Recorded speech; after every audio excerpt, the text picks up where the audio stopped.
Hello, everybody. Welcome to Brandon's Haunted Library. My name is Brandon, your undead librarian, and I read and talk about fantasy, literary fiction, and of course, horror. Thank you for stopping by and choosing this video. For some readers, fall is a season of cozy blankets, pumpkin spice, and heartwarming stories to match the crisp weather. But for sickos like me, and I know many of you watching, fall is the perfect time to curl up with books that are anything but comforting. The nights are longer, the air is colder, and instead of warm fuzzies, we're after stories that keep us wide awake and paranoid of every sound or shadow in our homes. Today we're diving headfirst into spooky season with some horror books that are on my TBR this fall. We've got witches, monsters, dark history, and wonderfully weird books I hope to tackle in the upcoming months. Hopefully there's something here for every horror fan. Now let's get spooky, starting with a classic from Stephen King I'm currently reading. The Dead Zone is one of Stephen King's early books, published in 1979, and it's been sitting on my shelf unread for far too long. And I'm really enjoying it. From what I've read so far, I think it's a really accessible entry point for anyone who hasn't read Stephen King before. It's not overly long and isn't particularly scary so far. It's just a really intriguing story following some compelling characters you truly care about, something that I think King does particularly well. It follows a teacher named John Smith who falls into a 4-year coma after a car accident and wakes up with the psychic ability to learn details about a person's past or future by touching them or their personal items. And his ability proves to be more of a curse than a gift. While set in the 70s, there are some eerie similarities to the political and cultural climate of America and around the globe in the 2020s, with sensationalist media, conspiratorial thinking infiltrating religious communities, and the book's villain, Greg Stilson, a political candidate who's a deplorable criminal, but appeals to the emotions of his base through a seemingly populist agenda. I'm also listening to the audiobook for this a bit, and it's read by James Franco, who I think does a really incredible job with the narration. I'm really enjoying this so far. Speaking of Stephen King, I am also looking forward to reading The End of the World as We Know It, which is a horror anthology set in the post-apocalyptic world of Stephen King's classic, The Stand. I actually read The Stand a couple months back in anticipation of this collection, and I absolutely loved it. So revisiting that world, but through the lens of some of today's best horror writers, has me really excited. The lineup of contributors is stacked. Nat Cassidy, S.A. Cosby, Tananarive, Gabino Iglesias, Ronald Malfi, Paul Tremblay, Catriona Ward, Chuck Wending, and that's just to name a few. What excites me with this anthology is that it almost feels like King is passing the torch, letting this new generation of horror voices take his vision and expand on it. The Stand is already such a sprawling and iconic novel, and the thought of exploring it further in so many different ways, through so many different perspectives, is honestly exciting. This is one of those books on my list I'll probably get to sooner rather than later, because I can't wait to see what kind of nightmares these authors craft at the end of the world. Next up is a book that was actually on my TBR last fall, but I never got around to it. Slewfoot, A Tale of Bewitchery by Brom, and I'm determined to change that this year. This one has so much buzz, and from everything I've heard, it's the perfect fall read. Set in colonial New England, it blends folklore, witchcraft, and a suffocating atmosphere of Puritan religious paranoia. The story follows Abatha, a young woman accused of witchcraft who finds herself drawn into the orbit of a mysterious and sinister figure known as Slewfoot. I look forward to seeing how Brom takes this supernatural story and fit it into the context of the era in which it was set. The Puritan era was already a time of fear, suspicion, and persecution, so dropping an undeniable demonic folkloric figure into the mix promises a good time. And of course, with this book, everyone talks about the illustrations in the centerfold. Really creepy, brings the story to life with visuals.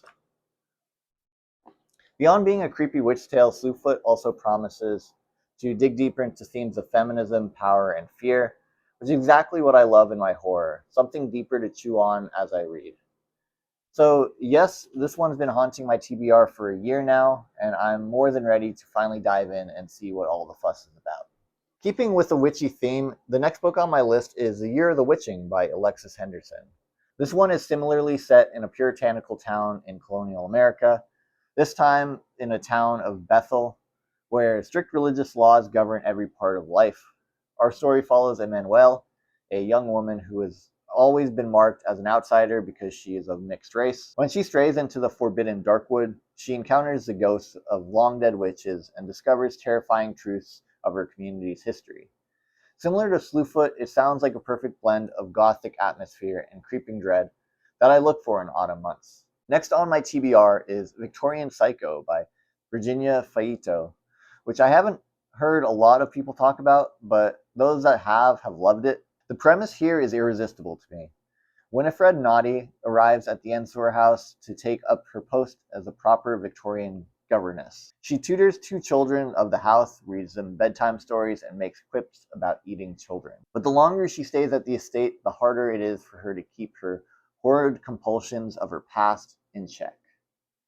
And according to the blurb, everything comes to a head one fateful Christmas morning.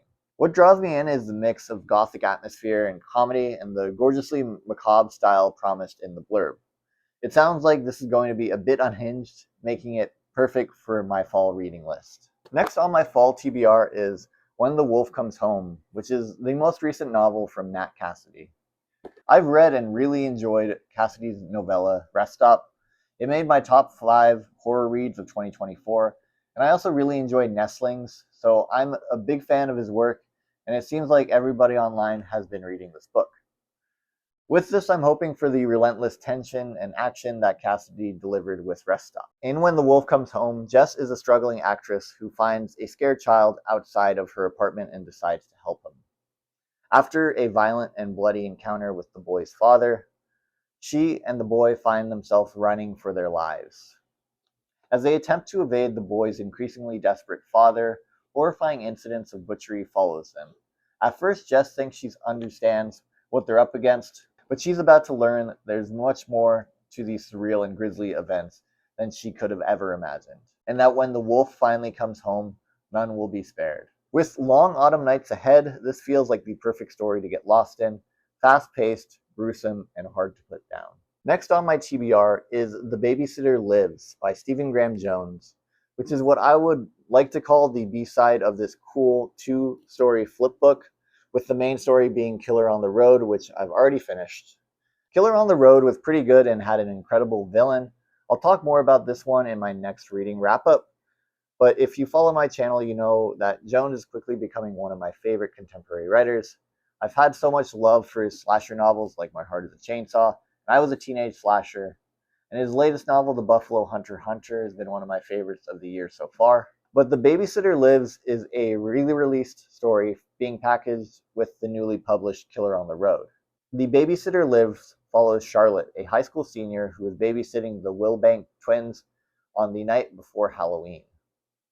The house is filled with mysterious noises and secrets that only the twins understand, echoes of horror that Charlotte gradually realizes took place in the house 11 years ago. Soon, Charlotte has to admit that every babysitter's worst nightmare has come true. They're not alone in the house. I'm definitely saving this story for when Halloween gets closer. It seems absolutely perfect for a short novella to read in October. I'm excited to see what Jones does, tapping into this classic horror trope. Next up, I'm planning to read The Road Through the Wall by Shirley Jackson. This is her first novel published in 1948, and I'm specifically reading this novel with the intention of reading all of her novels in publication order. Shirley Jackson is such a significant figure in horror fiction, an early master in writing psychological tension. Her books, The Haunting of Hill House, as well as We Have Always Lived in the Castle, are some of my favorite books, so I'm eager to see the origins of her distinct style. Her works often delve into the complexity of human nature, grounded in realistic characters and situations, and investigating the tensions and subtle horrors within them, making the mundane tense and macabre, and sustaining that mood throughout. In The Road Through the Wall, Jackson introduces readers to Pepper Street, a seemingly idyllic suburban neighborhood in Southern California. The residents, outwardly respectable, harbor prejudices and secrets that gradually unravel, leading to gruesome acts of a boy in the neighborhood. I'm interested in how this novel sets the stage for themes that would become hallmarks for her later works, so I can better understand the evolution of her writing. Shirley Jackson stories are so perfect for spooky season, so I am definitely looking forward to reading this one. Next up on my TBR is Private Rights by Julia Armfield. I recently read her novel, Our Wives Under the Sea, which is one of my favorite reads of the year so far. Her writing is lyrical, unsettling, and emotionally moving, so I'm excited to see what she does with her latest release. Private Rights is set in a world so impacted by climate change and unrelenting rain that most of the world is underwater. It is a modern reimagining of Shakespeare's King Lear, with three estranged daughters of a famous architect inheriting his estate. And in the grand glass house they grew up in, their father's most famous creation, the sisters sort through the secrets and memories he left behind, until their fragile bond is shattered by a revelation in his will. And something even more sinister might be unfolding, something related to their mother's long ago disappearance and the strangers who have always seemed unusually interested in the sisters' lives. From my experience, Armfield doesn't write horror for scares, but rather as a backdrop to examine deeper themes. The synopsis sounds like it could be another emotionally devastating, beautifully written novel from Armfield, and I can't wait to dive in this fall. Next up on my TBR is What Moves the Dead by T. Kingfisher. This novella is a reimagining of The Fall of the House of Usher, which is probably my top 5 favorite short stories from Edgar Allan Poe, and Poe is one of my favorite horror authors of all time. The original Fall of the House of Usher centers on a visitor to a decaying ancestral mansion of his old friend Roderick Usher. The story follows what the visitor witnesses of Roderick's descent into nervous madness while his sister Madeline suffers from a mysterious illness. This is a story that Kingfisher is building on in What Moves the Dead. Instead of a nameless visitor, we follow a retired soldier named Alex who visits the Usher estate to visit Madeline before she passes. But Kingfisher expands on the strangeness, introducing fungal growths and possessed wildlife as part of the inevitable fall of the House of Usher. A lot of readers speak highly of T. Kingfisher and this novella, so I'm excited to see how she reimagines a story that I love, to make it feel new and scary for modern audiences. Something about a gothic horror novel like this just screams fall reading. Next on my fall TBR is The Great and Secret Show by Clive Barker. Barker is one of those authors I've been meaning to read more deeply because his imagination and prose is just one of a kind. I've read The Hellbound Heart, and of course I've seen the original Hellraiser movie, which he directed, but this will be my first time diving into one of his big sprawling novels. This book was published in 1989 and is the first in an unfinished Book of the Arts trilogy. There was a sequel published in the 90s, and apparently there has been talks of a third book in the process since 2012. So I'm curious to see if that ever eventually gets published. The Great and Secret Show is, from what I understand, pretty difficult to explain plot-wise. I guess it's a bit of a cosmic horror story told on an epic fantasy scale. There is a hidden reality beyond our own, and characters become obsessed with harnessing its power through a magic system called the Art. The book sounds so ambitious, and I'm excited to get into this world. It feels like the perfect time to get lost in this doorstopper like this, and I feel this book is going to completely consume me for these months.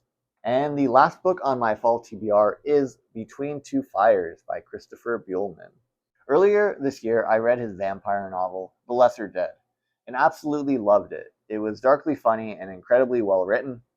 So I've been eager to dive into more of his work, and Between Two Fires seems like the perfect next steps, as some booktubers I really trust do love this one. The novel is set in 14th century France during the chaos of the Black Plague. It follows a disgraced knight and a young girl who can seemingly communicate with angels, as they struggle to fight for humanity in a battle between angels, demons, and the undead. The blend of medieval history and apocalyptic imagery sounds incredible and honestly perfect for fall reading. Based on how much I loved The Lesser Dead, I'm going in with high hopes and expecting Between Two Fires to be just as unforgettable. And that wraps up my spooky fall TBR. I feel like this list really captured everything I love about reading horror in the colder months, from witchy gothic tales to apocalyptic epics that will probably keep me up way too late at night. If you are craving even more horror content, my next video is part of my Silver Scream to Broken Spine series, where I pair scary movies with great horror books. The next episode is all about Robert Eggers' The Witch, one of my favorite horror films of the last decade, and I've got some really excited book recommendations to go along with it. So make sure to subscribe and click the notification bell so you don't miss that one. In the meantime, let me know in the comments, what creepy books are you picking up this fall? Or if you've read any of the ones on my list, I'd love to hear your thoughts. Thank you so much for watching. Stay spooky, and I'll see you all in the next video.